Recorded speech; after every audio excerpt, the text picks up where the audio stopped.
Um português, um croata e um suíço entram na 62ª sessão da Conferência Geral, extasiados pela oportunidade de estarem na presença do coração do Adventismo, rodeado pelos santos. De repente, ouço a minha voz. E quê? Já posso ir para cá, pô? Olha, então e aqui? O que é que vai ser? Olha, pode ser um café com leite, por favor. Bem-vindos a mais um episódio de Café com Leite. Estamos muito contentes que tu estejas connosco e eu tenho aqui comigo os meus amigos painelistas habituais. Isto é um callback para um outro episódio, por isso vão assistir a Palé. Se vocês conseguirem, tiverem esse trabalho e forem procurar e me puserem aí numa mensagenzita, se calhar recebem um presente em casa, mas olha, vamos ver se alguém aceita o desafio ou não, para ver se eu sou um homem de palavra ou não. E temos então aqui, como eu estava a dizer, Samuel, pastor da Wake, na Suíça. Bem-vindo. Obrigado. E Joca, pastor da Igreja de St. Albans, na Inglaterra. Bem-vindo. E o Welland Garden City, diz lá. Essa já não conheci, diz para ti. Bem-vindo, Joca. Obrigado. E cá estamos. Eu gostaria de relembrar, antes de começar, que nós temos as nossas redes sociais. Usem e abusem das nossas redes sociais. Deixem comentários, perguntas. Mais uma vez, já disse isto várias vezes, mas o nosso interesse é começar conversas, não propriamente terminá-las. Por isso, continuem, partilhem, façam comentários. Não hesitem. E sem mais tardar, vamos então para os nossos pingos de leite. E gostava de dar então a palavra ao Samuel, que tem então uma experiência inabitual para uma igreja. Sim, eu lembro-me do meu ministério em igrejas tradicionais, que uma altura, num conselho de igreja, uma pessoa tentou, não era eu sequer, uma pessoa tentou votar que nós pudéssemos ter umas noites de cinema a ver episódios do Chosen e depois a podermos discutir sobre o episódio, e isso não passou. Imaginem se eu tivesse proposto fazer uma maratona de Senhor dos Anéis nessa igreja. Na Wake o contexto é diferente, porque, como já disse aqui, tudo o que a gente faz na Wake não estamos a pensar no dentro da igreja, estamos a pensar nas pessoas que estão lá fora. E então decidimos lançar essa ideia de fazer uma maratona dos filmes do Senhor dos Anéis.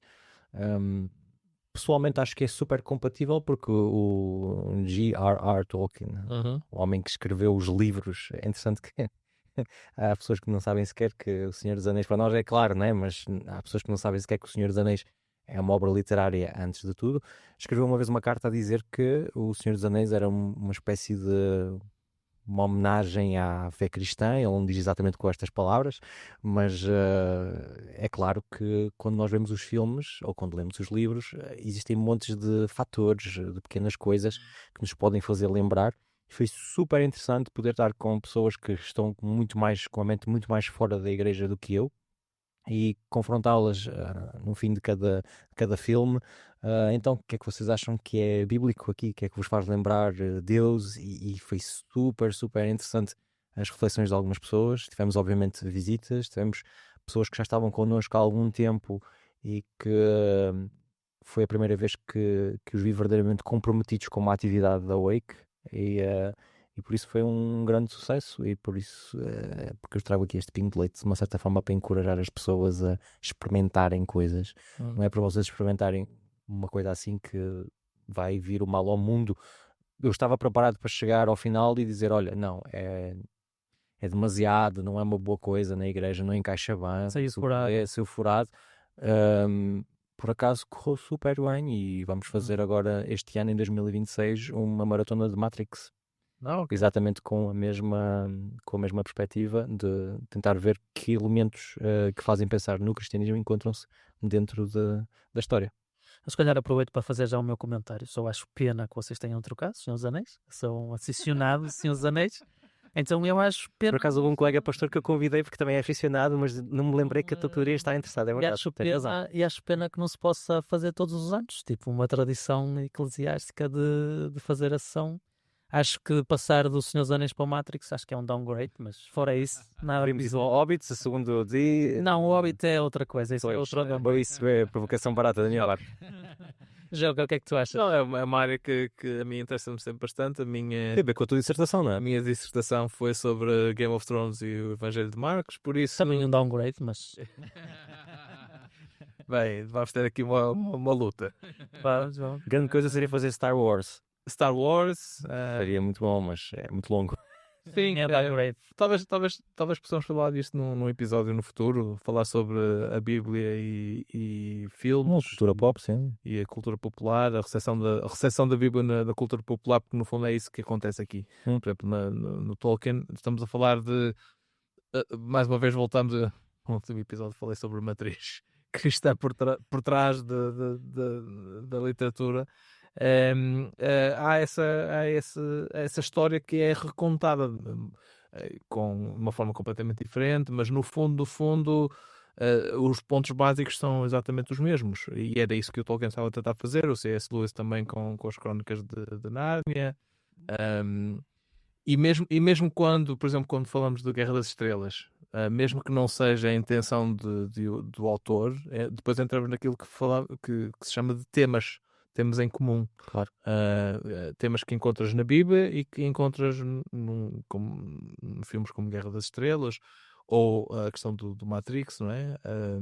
Tipo, tudo isso acaba por ser pontos para abrir conversas acerca da Bíblia, e basicamente é isso que eu tento fazer no meu ministério de forma regular. Obrigado, Joca. Aproveito também para te dar a palavra também para o teu pingo de leite, um pingo de leite batismal. Batismal. Eu recentemente tive alguém que me abordou no sábado de manhã. Eu nunca tinha visto a pessoa antes. Já estou na igreja há... Está a fazer um ano, não? Vai fazer um ano em breve, mas 10 meses, não é? Portanto, tipo, acho que foi no sábado em que cumpri os 10 meses, e a pessoa veio falar comigo dizer que se queria batizar e a perguntar se isso significava que tinha que estar envolvido com a igreja. E eu achei a pergunta... Vou casar contigo, mas eu tenho que ser fiel. Achei a pergunta engraçada simplesmente porque eu sei também que mesmo na minha igreja já há essa perspectiva de se tu te queres batizar, nós queremos que tenhas algum compromisso com a igreja e que estejas disposto a participar com os teus dons, etc, etc. Mais do que aquelas perguntas típicas que, quando levas alguém, um candidato ao batismo ao conselho, e eles te perguntam: mas ele já estudou, já fez estudos? Em St. Albans a pergunta é: qual é o compromisso que a pessoa tem com a igreja? Que ele quer assumir, não é? Que ele quer assumir, e em que áreas é que ele pode eventualmente ajudar, etc, etc. E por isso a pergunta foi bastante estranha para mim, devo dizer. Ele estava a dizer que simplesmente sentiu que neste momento da vida dele é o passo que ele deve tomar. Faz sentido, não é? Ele diz que, apesar de eu nunca o ter visto a igreja, ele diz que assiste muitas vezes online, que já estudou, que vem há vários anos à igreja adventista, etc, etc. E eu não duvido dele, mas que no fundo parece-me que quer continuar um bocadinho assim, tipo, no caminho dele. E não é propriamente essa a perspectiva que eu tenho. Acho que se tens esse chamado, sentes que Deus está a tocar para te batizares, em princípio há dons que Deus te está a dar que deves colocar ao serviço dos outros, não é? E por isso essa é a minha perspectiva como pastor, e vai ser interessante ver o que é que irá sair desta conversa, mas não sei se vocês tiveram alguma situação semelhante no vosso ministério ou não. Samuel, já tiveste alguma situação semelhante? Como é que vês? Como é que tu se calhar abordarias esta questão? Caso não tenhas tido experiência? Sim, eu já tive muitas vezes essa situação, mas para pessoas que queriam um rebatismo. Ok. Que é uma coisa que eu não pratico, por isso temos problema. Cortas logo uma com a Sim, raiz. logo. Agora, eu não sou tão fechado à questão de servir na comunidade como tu, Joca, embora aprecie bastante a tua e a perspectiva de St. Albans. Eu sou mais fechado na questão de não batizo sem dar estudos bíblicos à pessoa. Ok. Porque o exemplo que eu dou sempre à pessoa é o seguinte: não sei se isso acontece em Portugal, mas aqui na Suíça acontece muitas vezes nos contratos de telemóvel, que tu está escrito em grandes letras uma coisa, mas depois em letras pequeninas está escrita uma outra. E depois tu lanças-te num contrato de 2 anos e quando passa de um ano a outro, pum, fica mais caro. Estava escrito nas letras pequeninas. E eu não quero que a pessoa sinta isso em relação ao cristianismo. Ou seja, eu quero que antes da pessoa tomar a sua decisão com Cristo, eu não sou de todo da ideia de que a pessoa tem que saber todas as doutrinas, mas sou da perspectiva que a pessoa deve saber a que é que ela se está-se a comprometer. E claro que eu dizendo que não acho que a pessoa tem que saber todas as doutrinas, eu acho que nós, na nossa caminhada com Cristo, continuamos sempre a evoluir e há um mínimo para o batismo, e por isso também que eu continuo a dar estudos bíblicos mesmo depois das pessoas estarem batizadas, porque acho que o caminho também não termina com o batismo. Não, o batismo é parte integrante de várias etapas. E normalmente é assim que eu pratico. Por isso acho que se tivesse uma situação como a tua, de uma pessoa que me pede assim para batizar e que diz que não quer vir à igreja, ou que está naquela ideia de mas tenho que me comprometer com a igreja, dizer, olha, não, primeiro tens de te comprometer a estudares a Bíblia para ver se é exatamente isto que tu queres, porque podes estar a desejar uma coisa que não é exatamente isso que tu queres. Isso sim. Eu por acaso tenho muita dificuldade com pessoas que apresentem as coisas dessa maneira, vamos dizer assim. Eu acho que de uma forma geral nós vivemos numa sociedade que cada vez mais tem dificuldades com tudo que seja compromissos, qualquer que seja. É difícil que as pessoas se decidam, estás a ver? Tipo, às vezes pronto, estou a falar especificamente no contexto da igreja, que é o contexto que é comum a nós os três e com a maior parte dos nossos ouvintes, não é? Às vezes só para ter alguém para ajudar a mudar os bancos do sítio, não posso, não sei o quê. Eu tenho muita dificuldade e era uma coisa que eu estava a partilhar convosco há bocado, que é, tipo, eu sou pastor porque acredito que fui chamado por Deus, não é? E não estou aqui de todo a dizer que é diferente dos vossos chamados ou de qualquer colega, tipo, mas se eu estou aqui é porque acredito que Deus tem um propósito, acredito em Deus, apesar das suas falhas, acredito que a Igreja Adventista tem um papel importante a desempenhar nisso. É uma instituição humana com as suas falhas, mas eu acho que é uma força para o bem, é uma força que está a ajudar a avançar a obra de Deus. E dou 120% do meu tempo e da minha disponibilidade e da minha saúde mental e de tudo que eu tenho. Carrego na saúde mental. Carrego na saúde mental e tenho muita dificuldade depois alguém... E faço isto porque amo a Deus, porque amo a Jesus e porque eu acho que, tipo, mesmo estes 120% que eu dou, eu acho que não é nada comparado com aquilo que Jesus fez por mim. E tenho dificuldade de ver alguém que é capaz de relativizar assim tanto essa noção de compromisso, não é? Tipo, eu fiz uma pequena piada há bocado, ok, quero casar contigo, mas não quero estar contigo. Tipo, ok, eu sei que estou a exagerar um bocado, mas é um bocado o sentimento que fica para mim. Tipo, as pessoas não são obrigadas a batizar-se na Igreja Adventista. Tipo, elas são livres. Tipo, não precisam de ser aqui, mas sim, eu não queres fazer parte desta família... Se queres fazer parte desta família, acho normal que tu contribuas para alguma coisa, não é? Tipo, então eu tenho dificuldade, eu também já tive algumas situações semelhantes à tua e lembro-me de uma vez eu ter dito, ok, mas tu não és obrigado a batizar-te aqui na Igreja Adventista. Podes batizar-te onde quiseres, não há qualquer constrangimento, eu posso continuar a fazer-te visitas, não há qualquer impedimento nesse lado também. Mas acho normal que se tu queres fazer parte de uma comunidade, que tu faças realmente parte dessa comunidade. Acho que a questão da coerência para mim é uma coisa, falta de coerência é uma coisa difícil para eu incluir. Aquilo que eu tentei fazer foi redirecionar um bocadinho para aquilo que tu mencionaste, que é os estudos bíblicos, para ver se eventualmente... É para conhecer a pessoa, não é? Tipo, exatamente. Criar um relacionamento. É lógico.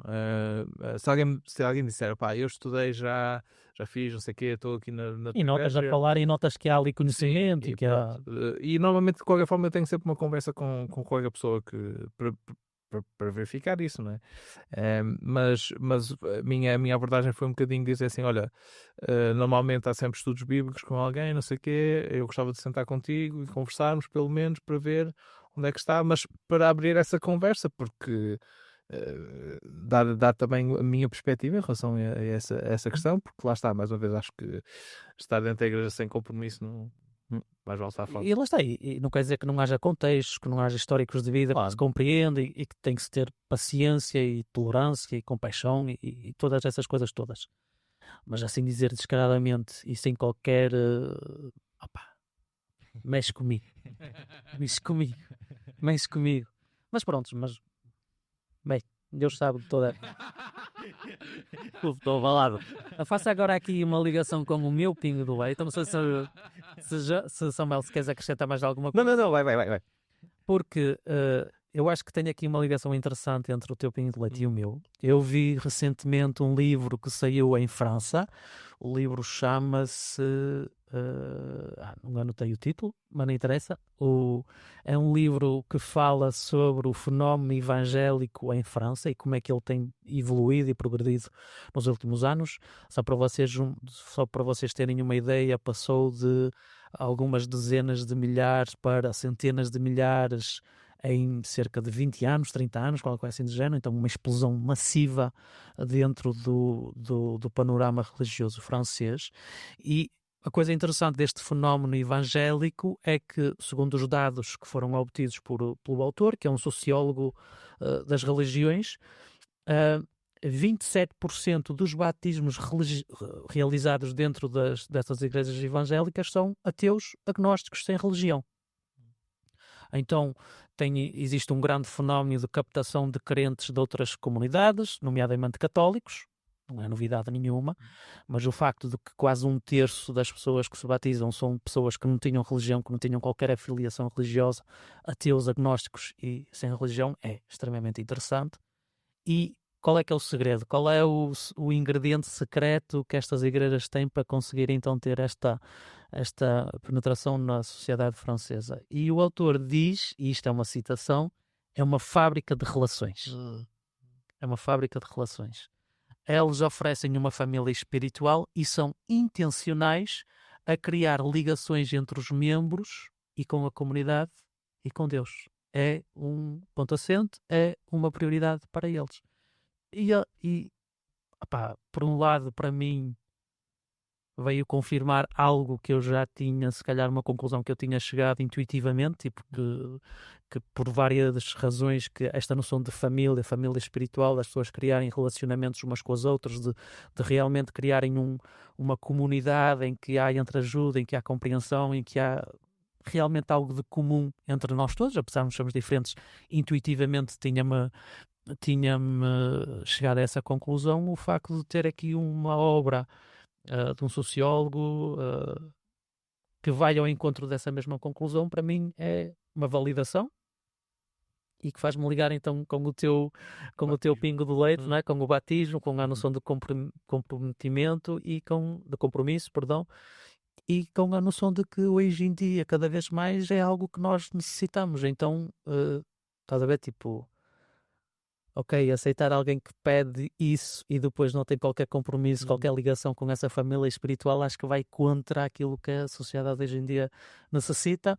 Mas eu gostava se calhar de alargar um bocado. Samuel, tu tens mais experiência na Suíça, achas que tu revês este mesmo fenómeno aqui na Suíça e achas que pode ser uma pista interessante para as igrejas adventistas de explorarem?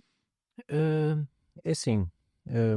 eu tenho uma proximidade com os evangélicos, no sentido em que quando estava em Neuchâtel, Chaux-de-Fonds, eu pertencia à pastoral deles, ou seja, tinha reuniões bastante regulares com os pastores da região todos evangélicos, e é interessante porque nós dizemos evangélico, mas existe muita heterogeneidade dentro da igreja evangélica.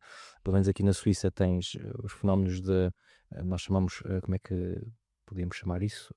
Temos as chamadas igrejas de reavivamento, é assim que se chamam, que são tipicamente igrejas evangélicas muito no modelo adventista, litúrgico e assim, muito mais de discussão, do tipo de escola sabatina, e em termos litúrgicos muito semelhantes às nossas, músicas antigas, tipo o pastor também com um formato mais antigo. E depois tens as igrejas mais recentes, normalmente congregacionalistas, que seguem um bocado aqueles movimentos evangélicos do tipo Hillsong e igrejas assim mais contemporâneas, que são as cidades onde penetram, ficam com os jovens todos, na verdade, porque vêm com tanta qualidade e há tanto investimento lá dentro que funcionam super bem. Concordo com essa questão das fábricas de relações até um determinado ponto, porque justamente se calhar uma das críticas que eu posso fazer à Igreja Evangélica Na Suíça, não é? na Sobretudo. Suíça é que, nomeadamente este ramo mais contemporâneo, batiza-se com tanta velocidade, dá-se tão poucos estudos bíblicos. Uma vez estava numa igreja evangélica e estavam a anunciar um batismo que ia haver no domingo seguinte e o pastor estava a dizer: isto com esta pessoa, e a gente fartou-se de estudar a Bíblia, chegamos a fazer 4 estudos bíblicos e eu, oh meu Deus, este gajo não sabe que eu já dou. Há pessoas que dizem 60 estudos bíblicos, ou seja, é mesmo, a meu ver, a minha perspectiva é que há muito pouco acompanhamento. Aliás, uma linguagem típica de evangélico é a seguinte: encontrei uma pessoa no comboio, falei-lhe de Jesus e ela aceitou Jesus, mas acabou ali. Eu não fiquei com o número dela, tipo, não a chamei, aceitou, está tudo bem, já está. E há um bocado essa atitude de não acompanhar tanto as pessoas.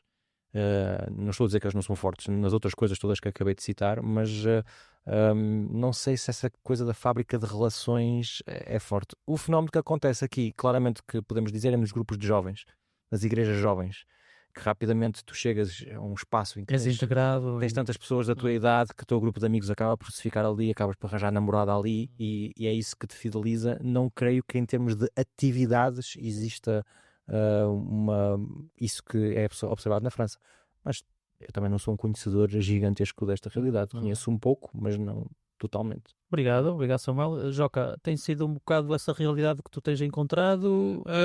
Por outras razões, e eu um dia hei de falar sobre isso, mas precisamente pela realidade que eu tenho encontrado na Inglaterra, que é de haver um certo reavivamento cristão, tipo, na sociedade em geral. As pessoas a regressar à igreja um bocadinho, etc. Mas curiosamente não tanto à igreja adventista. E eu gostava de te perguntar se tens alguns dados de como é que isto influencia ou não influencia, ou afeta ou não afeta a nossa igreja em França? De forma muito concreta, não. Aquilo que eu posso falar é um bocado da minha experiência como pastor lá. Mas lá está, tipo, vai ser um ponto de vista subjetivo, mas do tempo que eu estive lá, que foi desde 2015 como pastor estagiário, 2016 como pastor autorizado até a minha consagração em 2021, aquilo que eu observava não era propriamente este fenómeno. Mas há outros fatores que que afetam isso, não é? Tipo, a igreja adventista, sobretudo no norte da França, que era onde eu trabalhava, era uma igreja que na zona parisiense era muito, a componente étnica era muito forte, então era sobretudo pessoas que vinham das Antilhas francesas que faziam 85, 90% dos membros da igreja. Então, estás a ver, tipo, tu não tens... Pode haver um efeito em que alguém sendo francês branco entrando ali, dependendo das pessoas que apanha, dependendo da igreja específica, porque há igrejas em França que, por exemplo, fazem tudo em o crioulo francês, antilhês. Então, tipo, ele chega e não percebe sequer nada do que é que se está a passar, ou muito pouco. Então, estás a ver, tipo, pode haver esses efeitos que de alguma maneira limitam, mas eu lembro-me de falar com colegas evangélicos, protestantes, tradicionais e tudo mais, e aquilo que eles às vezes observavam era, há 20 anos atrás nós tínhamos que andar a correr atrás deles, agora não. E que havia uma tendência de regresso. Tinha mudado, não é? Tipo, de pessoas que de forma habitual começavam a vir, tipo, não quer dizer que fossem grandes multidões, não é? Isso, claro que entre igrejas protestantes tradicionais e igrejas evangélicas acredito que haja uma grande diferença, mas mesmo as igrejas protestantes mais tradicionais diziam, tipo, não, tipo, de forma regular nós temos pessoas que nunca puseram os pés na igreja e que vão aparecendo aqui, vão aparecendo. Então acho que esse fenómeno a nível da igreja adventista, do que eu conheço no norte da França, não era uma coisa que eu era confrontado, mas que de uma forma geral a igreja protestante em geral e evangélico sim. Porque essa a níveis diferentes. Essa é a realidade que nós temos lá, portanto na nossa igreja não verificas isso de forma assim tanto. É verdade que temos de vez em quando algumas pessoas que entraram agora em dezembro. Tivemos um casal que tipo apareceu no sábado de manhã, tinham visto já alguns dos nossos programas online, sábado de manhã decidiram vir, ver há algumas semanas, não os tenho visto muito mais recentemente, mas acho que isso não está a afetar da mesma forma a Igreja Adventista. Era só o ponto que eu queria ressalvar e fazer-nos pensar porquê. Porque não? Pode ser que seja alguma das coisas que tu mencionaste naquele contexto específico. Em Inglaterra também há uma situação semelhante, mas por que não? E mais uma vez, o meu ponto de vista é completamente subjetivo. Não fiz nenhuma pesquisa, não andei a fazer inquéritos, não andei a fazer nenhum trabalho desse, está bem? Prontos, muito obrigado pelos vossos pingos de leite, por aquilo que vocês partilharam, e sem mais tardar nós vamos passar à moagem do grão, que é o Joca, que nos traz uma moagem do grão também bastante muscular, aliás, oficial, institucional, talvez. Sim.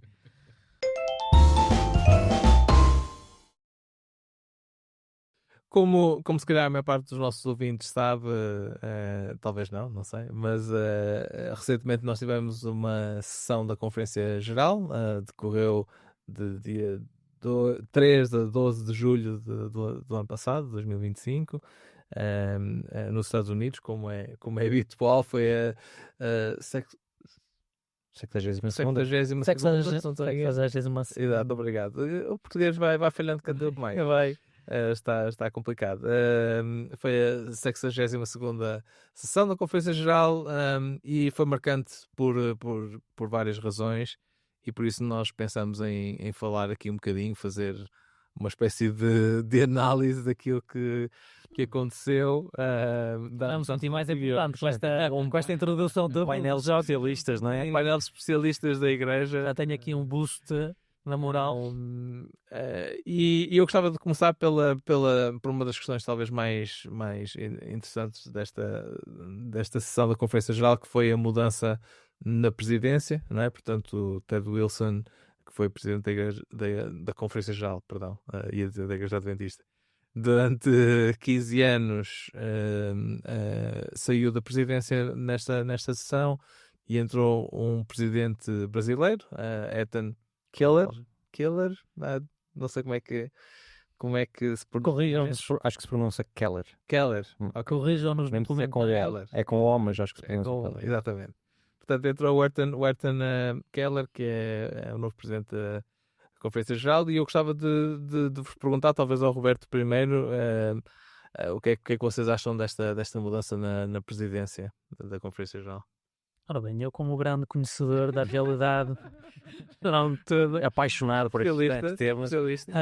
eu acho que, só para contextualizar, se não me engano, e corrijam-me se não for, se estiver a dizer alguma coisa errada, acho que é o primeiro presidente não nem americano nem europeu que nós temos na nossa história da Igreja, e eu acho que é... Americano no sentido norte-americano. Norte-americano, sim.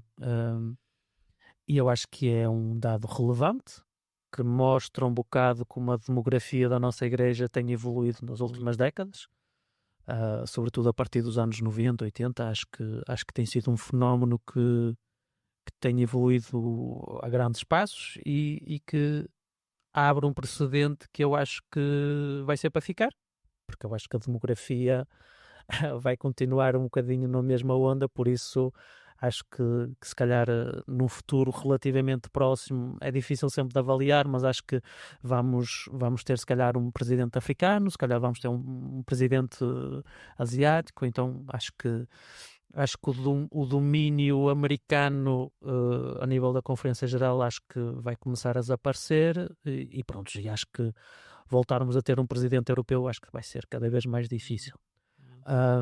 E eu acho que mostra também um aspecto que é interessante também, que já tinha sido verificado com o Ted Wilson, que é pastores de carreira. Administradores de carreira. Pronto. E lá está, e não é uma avaliação específica do Ayrton, tipo, da qualidade dele como presidente ou não, mas já o Ted Wilson tinha sido alguém que passou poucos anos como pastor no terreno, que, se não me engano, perto dos 30, começou logo com trabalhos de administração, acho que, se não me engano, em África, como secretário de uma união, ou qualquer coisa assim do género. E mais uma vez nós temos um Ayrton que, se não me engano, acho que começou como administrador por volta dos 30 também. Foi o presidente de divisão mais novo da história da divisão sul-americana. Okay. Então, mais uma vez, não é uma avaliação específica das pessoas, não é por causa disso que elas são boas ou más presidentes da Conferência Geral, mas eu acho que nota bem que o nosso sistema cada vez mais depende de administradores que fazem carreira na administração, por assim dizer. Uma coisa boa, uma coisa má, se calhar vocês também têm opiniões acerca disso, mas acho que é um dado relevante. E outro aspecto que eu acho que já tínhamos mencionado, ou talvez não, acho que urge nós pensarmos em ter limite de mandatos. Acho que já era qualquer coisa que com o Ted Wilson se tornou evidente. Acho que ele teve bastantes anos na administração, para lá de eu achar que se foi um bom presidente ou um mau presidente, acho que ter pessoas que fiquem demasiado tempo como presidentes, acho que é mau. Acho que é mau. Isto para lá de eu achar que, da minha avaliação pessoal da presidência do Ted Wilson, independentemente de achar daquilo que eu acho que o Ayrton Keller vai fazer ou não como presidente, acho que as exigências do cargo, acho que a necessidade de evoluir a Igreja, ou pelo menos trazer qualquer coisa novo, acho que devem ser a primazia a uma relativa estabilidade, porque é sempre a mesma pessoa que está lá à frente. Acho que é uma coisa a ter em consideração. Samuel? Como vocês sabem, eu adoro estes temas. Sou uma pessoa que tem conhecimento profundo de tudo o que se passa na Conferência Geral. Não, a realidade é que a maior parte das coisas que eu sei sobre a Conferência Geral é o Joca que me contou. Por isso acho que não vou conseguir acrescentar muito neste tema. Mas aquilo que eu posso dizer em reação também àquilo que o Roberto diz é que é estranho eu ser pastor e estas coisas entendiarem-me tanto. É assim que se diz em português? Sim. Aborrecerem-me tanto. Ou seja, tipicamente dentro dos membros da Igreja Adventista, eu seria um candidato a ouvir, por exemplo, um presidente da Conferência Geral a falar e dizer: que interessante aquilo que ele está a dizer. E isso não acontece, se calhar porque tenho mau caráter, ou se calhar porque as coisas não são muito interessantes, as que são ditas. Uma vez foi dito isso em relação ao Presidente da Assembleia da República, em Portugal, que o bom Presidente da Assembleia da República é aquele que a gente não sabe quem ele é. Ou seja, que faz a sua função e que nós nem sequer sabemos qual é o nome dele. E eu acho que perdeu-se quando o Ted Wilson tornou-se presidente essa questão de nós não sabemos qual é o nome do presidente da Conferência Geral. E agora com não ser relevante, não é? Exatamente. E agora com o Ayrton Keller continua a mesma coisa. Ou seja, já sabemos, já temos o perfil. Óbvio que isso também vem com o fenómeno de redes sociais e da facilidade com que as coisas são transmitidas, mas eu creio que também vem com um estilo de liderança diferente daquilo que foi praticado até o Ian Paulson. Há uma liderança claramente diferente, muito mais hierárquica, muito mais de olhos postrados naquele que está lá em cima. Não é justo para quem está nessa posição, porque há também muito mais exposição e torna-se complicado, certamente. Mas ir às redes sociais ou YouTube, por exemplo, colocarem Ted Wilson e depois vocês vão ver o que é que aparece. Ou mesmo apologistas, defensores acérrimos do Ted Wilson, até pessoas que acham que o Ted Wilson é um jesuíta, que não tem, acho eu, cabimento. Ou mesmo durante esta sessão, quando o pastor Ayrton Keller fez a primeira pregação, de repente toda uma série de publicações online por causa da questão da aliança dele, não é? Quer dizer, claro, o presidente da Conferência Geral não pode estar casado, não pode estar casado com a Igreja. Não pode ter aliança. Sim. Agora, o que é que eu posso dizer que dentro do meu analfabetismo de todas estas questões, o que é que eu posso dizer que me chamou a atenção? O facto de ser uma pessoa mais jovem, isso é algo que é interessante. Não sei se ele será jovem na cabeça, não é? 50, não é? 50 Não sei, mas logo em aparência, sim, a gente olha para um e para o outro e vê-se uma enorme diferença. Vê-se que são pessoas que não são da mesma geração. Depois aquela noção de um bocado de sangue novo, que é muito difícil de utilizar, porque nós vamos normalmente sempre buscar presidentes que já estão envolvidos na Conferência Geral, como tu disseste bem. Não existe exatamente sangue novo, porque já há uma carreira muito grande, mas talvez sangue novo no sentido que é uma pessoa que vem do Brasil, que tem uma perspectiva de uma igreja mais moderna. Eu acredito que a igreja no Brasil, apesar de todas as críticas que podem ser feitas tem uma estrutura mais moderna e que se calhar pode trazer algum tipo de modernidade à Igreja. Pelo menos eu espero que isso possa acontecer, mas o que eu mais gostaria era que mesmo que o discurso de Presidente de Conferência Geral que mudasse, e eu tenho a sensação que a letra mudou, mas a musiquinha é um pouco a mesma. E eu gostava de ver o Presidente da Conferência Geral com uma linguagem mais moderna, mais adaptada aos dias de hoje. Posso dizer, eu concordo até certo ponto. Acho que a musiquinha mudou um bocadinho mais do que se nota, e vai um bocadinho ao encontro daquilo que tu mencionaste, que é tentar não saber quem é o presidente da Conferência Geral. Esse é o melhor presidente, aquele que não sabe quem é, porque por aquilo que eu vou ouvindo, há uma mudança de ambiente. As pessoas sentem que têm mais liberdade neste Vais rir, mas é a realidade, sim. E mesmo em termos do discurso, na altura ele teve, eu não sei se aconteceu muitas vezes, do Presidente da Conferência Geral ser entrevistado, acho que foi pela Associated Press, na altura, tipo... Uma espécie de conferência de imprensa, não foi?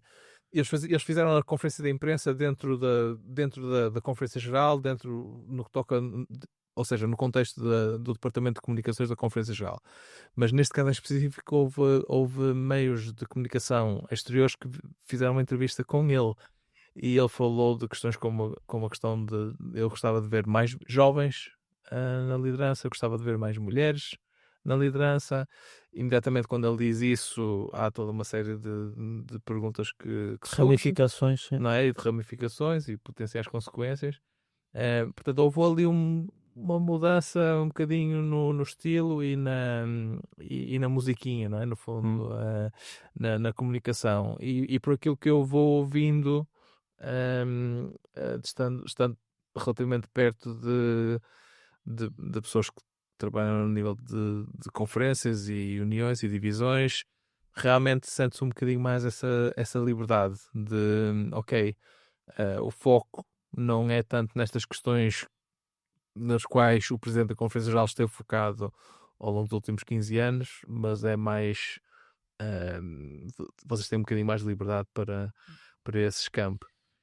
Eu depois não sei se posso acrescentar isto, não é? Tipo, não era propriamente uma coisa que eu estava a pensar, mas veio-me enquanto os ouvia, que é até que ponto é que nós achamos que um presidente da Conferência Geral deve ser disruptor da instituição? Seja positivamente ou negativamente, não é? E depois, se calhar, vamos falar um bocadinho acerca da presidência que foi do Ted Wilson, e claramente eu acho que Ted Wilson foi um presidente disruptor. Havia uma certa status quo que estava presente, que ele veio disruptar, e podemos, se calhar, até entrar em detalhes de formas como é que ele fez essa disrupção. Eu pessoalmente, se calhar, estava um bocadinho mais que um presidente deve ser agregador e não disruptor. Será que é mesmo a função dele de modernizar a Igreja? Ou será que deve ser, se calhar, imaginemos que essa modernização passa pelos média, se calhar é o responsável da média que deve pensar nisso. Se calhar... Dizia no sentido de não impedir, estás a perceber? Não de procedor, mas de não bloquear as iniciativas que vêm de baixo, mais nesse sentido. Isso acredito. Pelo que ouvi, ele, por exemplo, parece estar mais aberto a projetos como o meu, tipo... Mas estás a ver, mas acho que depois é importante nós refletirmos, e eu percebo a nuance que tu disseste, e eu estou de acordo com ela, acho que sim, acho que o papel do presidente deve ser mais, se calhar, se há mudanças a fazer, deixar que os atores dessas áreas possam fazer essas mudanças, não é? Mas acho que a ideia de que o presidente é que tem que as fazer, é que tem que idealizar, é que tem que executar e não sei o que mais, acho que é uma visão demasiado centrada numa figura única, que é o Sebastião que vem da névoa, não é? Para os nossos ouvintes brasileiros, tipo, se calhar não sabem o que é o sebastianismo em Portugal, mas esta visão de uma pessoa salvadora que nos vem salvar a nós, e eu acho que o presidente não deve ser isso. Ele deve ser alguém que ajuda a Igreja a evoluir, claro, não é? Acho que estamos os três de acordo disso, mesmo se alguns acham que não é essa a visão que eles têm do presidente, mas eu acho que o presidente não deve ser disruptivo nesse sentido. Tipo, ok, é como eu quero e agora vou mudar tudo aquilo que se faz na igreja. Nesse sentido, acho que ele não deve ser disruptivo. E nesse capítulo, voltando à entrevista que ele deu para a Associated Press, ou qual foi qualquer que seja o organismo, ele falou, foi interessante, como é que ele vê a posição dele, qual é a função dele dentro da igreja, e ele disse qualquer coisa do género de ser o pastor dos pastores, no sentido de ele vê-se mais como se calhar um pastor do que necessariamente um presidente, alguém que tem que intervir, é mais alguém que tenta. Depois depende de como é que os pastores. Qual é a imagem do pastor? Não, sim, mas ele mencionou essa questão de pôr estas diversas áreas da igreja em conversa umas com as outras. Colegialidade. E no fundo, então, realmente cumprir aquilo que mencionou lá, se não estiver só a falar da boca para fora. Talvez seja eu por acaso partilho, tipo, se essa é a visão que ele tem da presidência, eu assino por baixo, porque eu acho que é isso que deve ser, e eu acho que depois podemos fazer essa reflexão também, tipo, presidentes da União, presidentes de conferências e por aí fora. Eu acho que o presidente não deve ser aquele que está ali para inovar, para, tipo, e não quer dizer que não tenha ideias e que não possa apresentar projetos, não é? Mas eu acho que ele deve ser alguém que agrega as diferentes partes da nossa igreja a trabalharem conjuntamente. É um facilitador para que a igreja possa trabalhar e pensar junta. Não acho de todo que ele deve ser alguém que tenha bandeiras e que depois use o cargo dele para avançar as suas bandeiras. E já agora, já que estamos a falar deste tema das bandeiras, foram 15 anos de liderança do Ted Wilson. Qual é o rescaldo que tu fazes da liderança do Ted Wilson, Roberto? 15 anos. Pronto, já comecei a falar há um bocadinho, não é? Tipo, eu acho que ele foi disruptivo porque ele usou o papel dele como presidente para fazer coisas que nenhum presidente. Eu também não fiz nenhuma pesquisa elaborada, mas pelo menos dos presidentes que eu conheço, eu acho que o primeiro presidente que eu ouvi falar, presidente da Conferência Geral, eu era adolescente, acho que era o Robert Falkenberg, se não me engano, e ficou na minha memória porque tem o mesmo nome que eu, por isso vejam o nível de engajamento que eu tinha na altura, mas ficou-me na memória por causa disso, né? Mas tipo, desde ele, não é? Tipo, então foi o Robert Falkenberg, foi o Paulson também, e foi o Ted Wilson e agora o Keller. Foi claramente o mais disruptivo deles todos. Tipo, o fenómeno que o Samuel estava a falar há bocado foi uma constatação real para mim também. Tipo, eu ouvia falar dos presidentes, mas ok, tipo, qual é o impacto real que ele tem nas igrejas locais? E isso claramente não foi o caso com o Ted Wilson. Claramente houve pessoas que gostaram e que, lá está, mais uma vez, façam uma pesquisa no YouTube e vocês vão ver que tem vídeos a apoiar e tem vídeos pronto, a destratá-lo completamente e a fazer, acho eu, falsas acusações. Mesmo eu não tendo a melhor opinião do Ted Wilson, não, eu não acredito que ele seja um jesuíta disfarçado para contaminar a igreja adventista. Isso vindo de um jesuíta não vale muito. Não quer dizer nada, não é? Mas claramente ele foi disruptivo e eu acho que ele polarizou muito a igreja. Questões que não eram assuntos vieram à baila e, mais uma vez, não é o problema de se falar dos assuntos. Eu acho que não deve haver tabus, acho que as coisas devem ser discutidas, mas claramente ele teve um papel muito polarizador da nossa igreja e muito das divisões que nós hoje vivemos. Mais uma vez, não é só ele responsável, mas acho que muitas das divisões que nós vivemos atualmente na igreja, acho que ele teve uma mão importante nisso, mesmo nesta dicotomia entre a igreja europeia americana mais progressista e a igreja se calhar um bocadinho mais conservadora, mesmo tendo a certeza de que nós também não podemos tratar, por exemplo, a igreja em África, a igreja na América do Sul, a igreja na Ásia como um monolítico, elas não são. Existe diversidade de opiniões em todos os lados, inclusive na Europa, não é? Apesar de termos esta conotação mais progressista, nós também temos pessoas extremamente conservadoras na Europa também. Então, claro que isto é sempre uma análise um bocado simplista, mas esta dicotomia entre igreja progressista e igreja mais conservadora e este ambiente um bocado não, bastante polarizado nessas áreas, em vários temas específicos, acho que ele teve uma forte influência nisso, mais uma vez, do meu ponto de vista, daquilo que eu vejo e daquilo que eu me lembro. Se calhar nos anos 30 também tivemos presidentes assim, não sei. Mas dos últimos acho que ele foi o que teve e depois mesmo a centralização que ele fez no papel de presidente. Sim, a centralização. Muitas das vezes... A mudança mesmo do próprio título, porque ele alegadamente começou a chamar-se o próprio presidente da Igreja Adventista Mundial. E se calhar é importante fazer esta nota, que há uma diferença entre dizer que o presidente é o presidente da Igreja Adventista e dizer que ele é o presidente da Conferência Geral, porque limita muito mais aquilo que ele pode ou não pode fazer. Quando o Ted Wilson fala, ele não fala por todos os adventistas, não é como o Papa na Igreja Católica. Quando o Papa fala, ele fala pela Igreja, por todos os católicos. Então o facto de ele ser presidente da Conferência Geral limita muito aquilo que ele pode ou não fazer, aquilo que ele diz, até que ponto aquilo que ele diz vincula ou não a Igreja Adventista em todas as suas vertentes. Então fecho este parênteses para facilitar essa nuance, que eu acho que ela é importante e que tu estavas a mencionar. Então a avaliação que eu faço do Ted Wilson foi um contexto complicado, não digo que não, sobretudo com o Covid e tudo mais. Mas é difícil para mim fazer uma avaliação muito positiva da presidência dele. Samuel, como é que tu viveste os últimos 15 anos?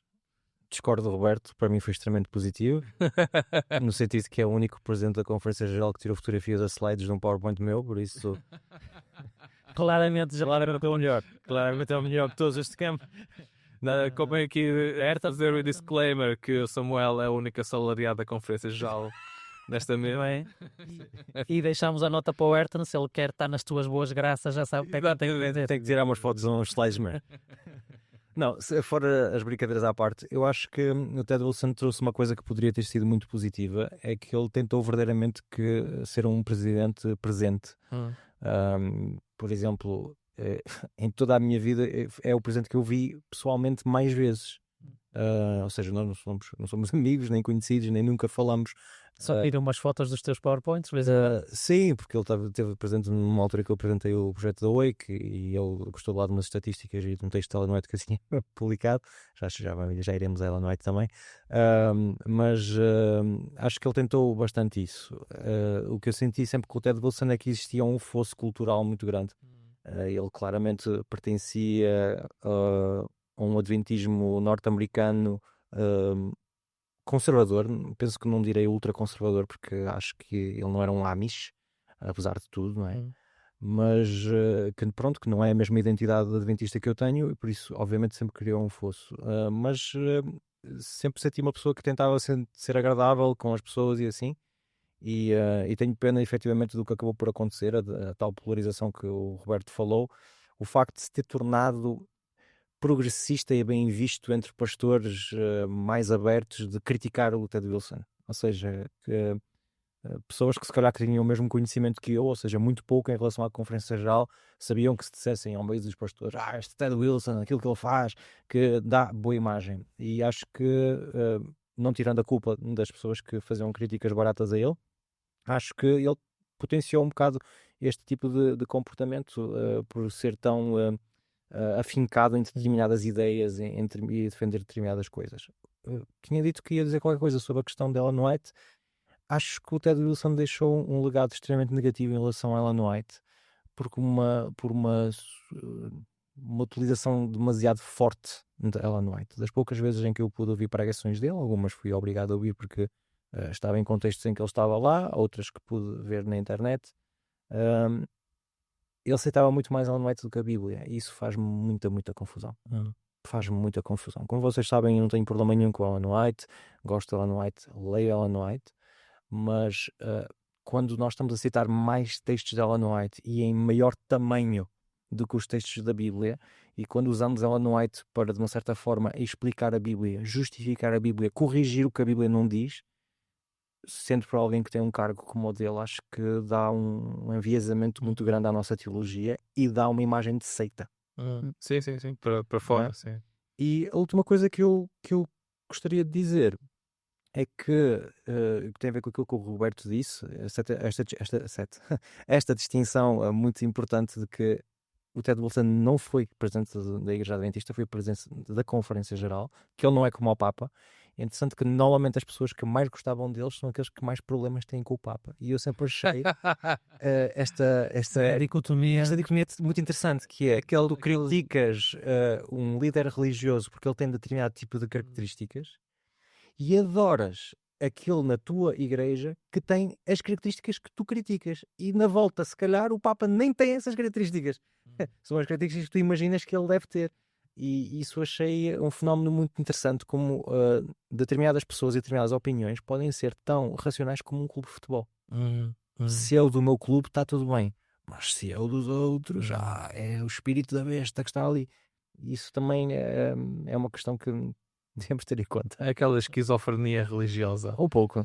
Sim, eu gostava de dizer, pelo lado positivo, eu acho que toda a gente que lidou com ele, eu não lidei com ele, mas ouvi várias pessoas a dizer que do ponto de vista pessoal é uma pessoa excelente. Está ligado também com aquilo que tu mencionaste, Samuel, o facto de estar presente. Eu lembro de nós organizarmos um congresso de jovens na Croácia, com um número imenso, como vocês imaginam, de jovens. Nas dezenas de milhares de jovens.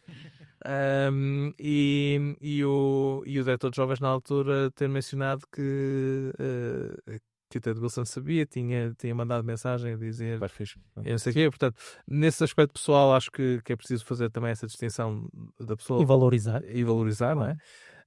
Mas fica para mim essa a questão da mudança de presidente da Conferência Geral para presidente da Igreja Adventista Mundial, as implicações disso, a procura de determinados temas e no fundo criar um bocadinho de tensão em vez de tentar agregar. É esse o legado que acaba por ficar para mim na minha cabeça, e foram 15 anos. Eu vou fazer 40, exatamente. Não é a maioria, não é a maioria da minha vida, mas foi realmente um período extremamente longo. Por isso fica essa questão. E já agora passamos para um outro tema, saindo aqui da questão das presidências, que foi, como é lógico, nas sessões da Conferência Geral, nas sessões da Conferência Geral, normalmente discute sempre a questão do Manual da Igreja, alterações ao Manual da Igreja, e talvez aquela que foi a maior foi o regresso da ideia de que os oficiais da Igreja, todos os oficiais da Igreja têm que dar o dízimo fielmente, não é? Portanto, se não dás o dízimo, não podes ser oficial da Igreja de acordo com o manual que calculo que esteja a ser editado, esteja a ser publicado agora no início deste ano. O que é que vos parece esta mudança? Sei que recentemente falamos um bocadinho sobre este tema. O que é que vos parece, Samuel? Gostavas de eventualmente começar? Parece-me que se abre uma porta um bocado para a devassa da vida privada, porque como é que a gente vamos ter que fazer essa análise? Vamos precisar que alguém que tenha acesso a essas informações partilhe. Com quantas pessoas é que isso vai ser partilhado? Vai ser só o pastor. Então o pastor como é que vai fazer? Vai durante as comissões de nomeações de forma assim não clara, a dizer não, esse nome se calhar não, vamos tanto para o outro. Ou seja, abre uma porta a um sem número de comportamentos que não me parecem nem éticos, nem muito cristãos. Eu compreendo a questão, eu acho que a Bíblia diz, lá onde estiver o teu tesouro, ali também estará o teu coração, não é? Esta ideia de que finalmente se tu não dás nada à igreja e queres finalmente pertencer, que há qualquer coisa que está ali a faltar.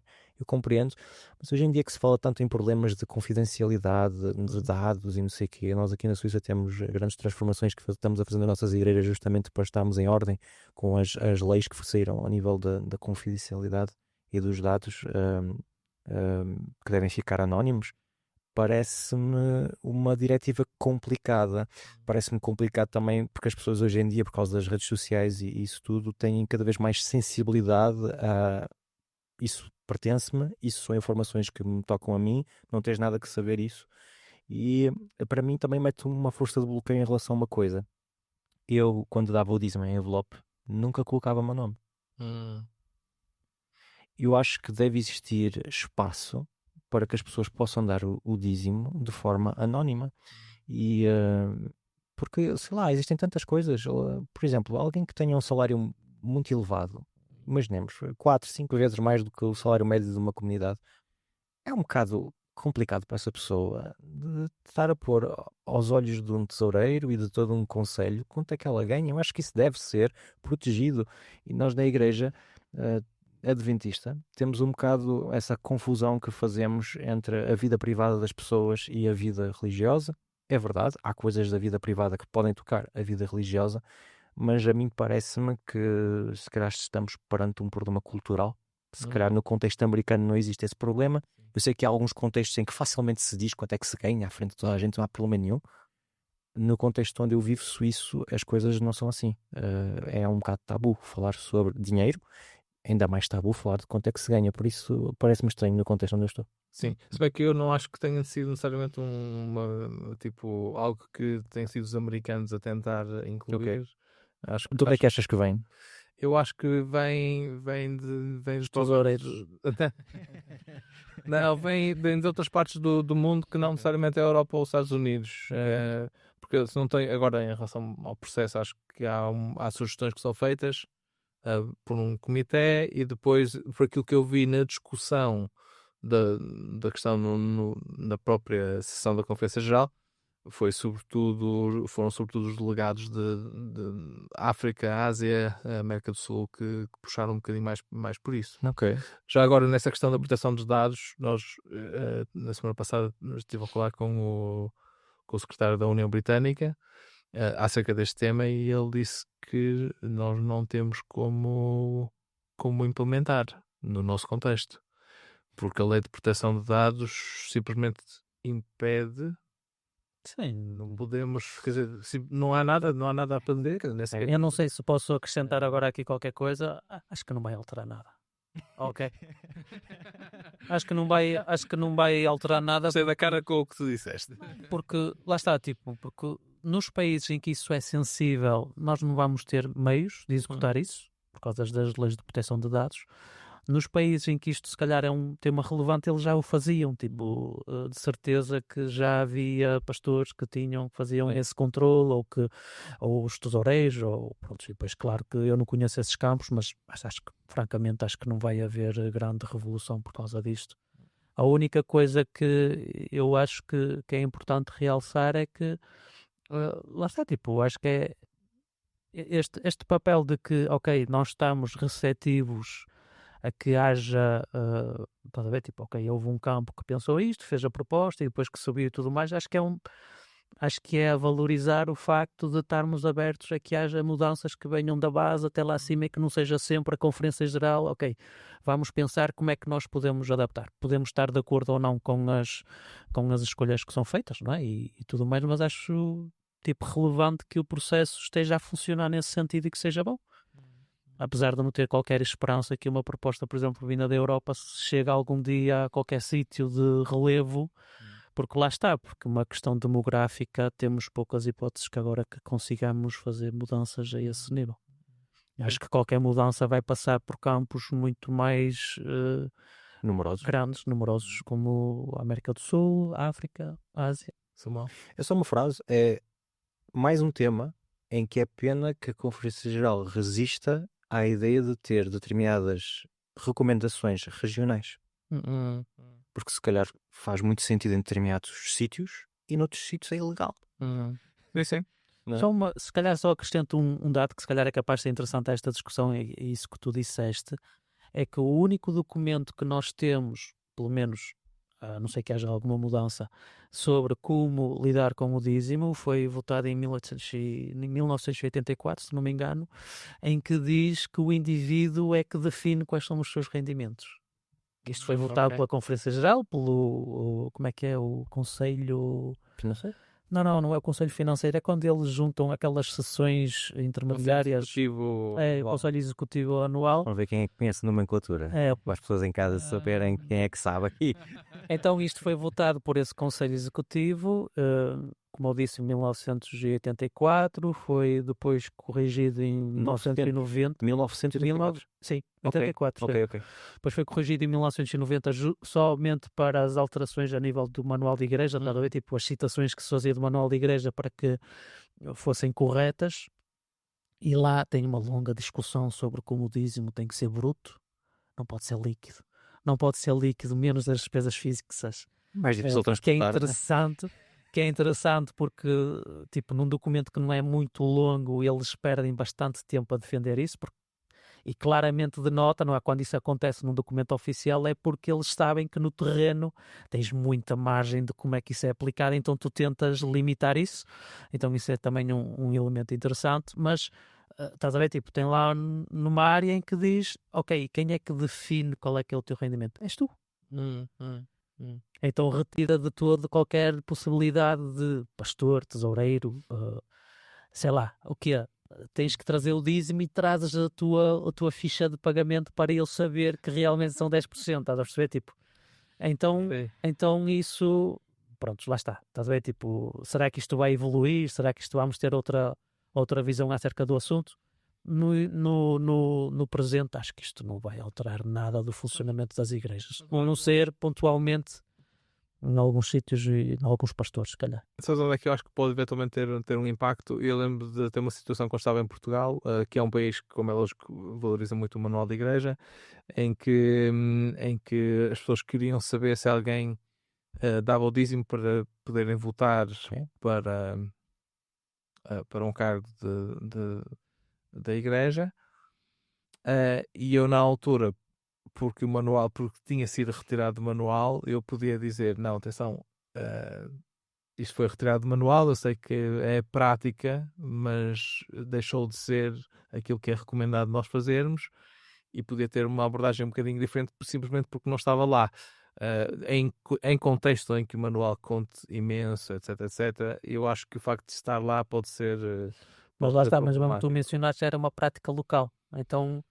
Sim. Estás a perceber? Tipo, não é por causa disso que eu acho que, por exemplo, aqui na Suíça isso vai alterar. Mas é uma prática. Nem dava para funcionar a igreja se fosse assim. Mas é uma prática local porque estava no manual antigamente. Mas só para responder, se calhar é um detalhe interessante em relação àquilo que tu tinhas mencionado antes. Ok, como é que eu, como pastor, eu ia, tipo, aquilo que era prática comum era, esta pessoa não é admissível a ser nomeada. Mas as pessoas compreendem o que é que está por trás? Depois depende de como é que tu lidas de forma comunicacional, não é? Mas tipo, podia ser isso, podia ser se calhar um problema que a pessoa estava a passar, podia ser porque havia se calhar uma situação delicada que a impedia de assumir a responsabilidade. Claro que a probabilidade de ser o dízimo era mais forte, não é? Mas tipo, havia ali alguma margem de salvaguardar um bocadinho a pessoa. É complicado porque tu dás ao pastor uma espécie de poder de veto. Sim. Em que não há explicação, ou seja... É pior quando é tesoureira. Ou ao tesoureiro. Ou tesoureiro. Se for o tesoureiro a dizer isso, pois, claramente logo, não é? É isso. Não é? Mas quando é o pastor, tem outra margem de manobra, mas dás um poder desmesurado ao pastor, porque se o pastor for desonesto... Sim. Pode construir a equipa dele. Mas partimos do princípio que ele é honesto, não é? E partimos do princípio que ele faz as coisas corretamente. Sim. Podemos sempre dizer aquilo que já ouvi dizerem no conselho, que é: nesta fase da vida dessa pessoa, se calhar não. Mas eu acho que nós temos, desculpa lá, Roberto, mas se calhar equilibro só muito rápido. Uma frase, acho que depois também tem uma noção que nós já falámos noutros episódios, que é a questão do compromisso, e acho que isso é legítimo. Acho que isso é legítimo e acho que é um ponto válido. Agora, a forma como o colocar, o acompanhamento que é feito com a pessoa em si, o acompanhamento da comunidade, claro, é uma coisa em aberto. E nós vamos deixar a nossa amostra do grão por aqui. Esperamos que tenha sido interessante a análise dos especialistas da Conferência Geral. Dos painelistas. Muito obrigado, Joca, por esta moagem do grão. Nós ficamos por aqui para o nosso episódio. Relembro mais uma vez, não se esqueçam de partilhar os episódios, não se esqueçam de deixar os vossos comentários, se vocês concordam, não concordam. Mais uma vez, o nosso objetivo não é tanto reduzir a conversa àquilo que nós defendemos, é mais nós termos a ocasião de falar acerca destes assuntos, por isso partilhem. deixem as vossas questões, nós adoramos e estou a ser sincero, olhem para a cara deles também para ver se estou a ser sincero ou não, mas nós gostamos muito quando vocês têm perguntas, quando vocês têm coisas que querem, pronto, saber a nossa opinião e partilhar também as vossas problemáticas também, por isso façam-no, usem e abusem nas nossas redes sociais, e com isto eu despeço-me, até a próxima.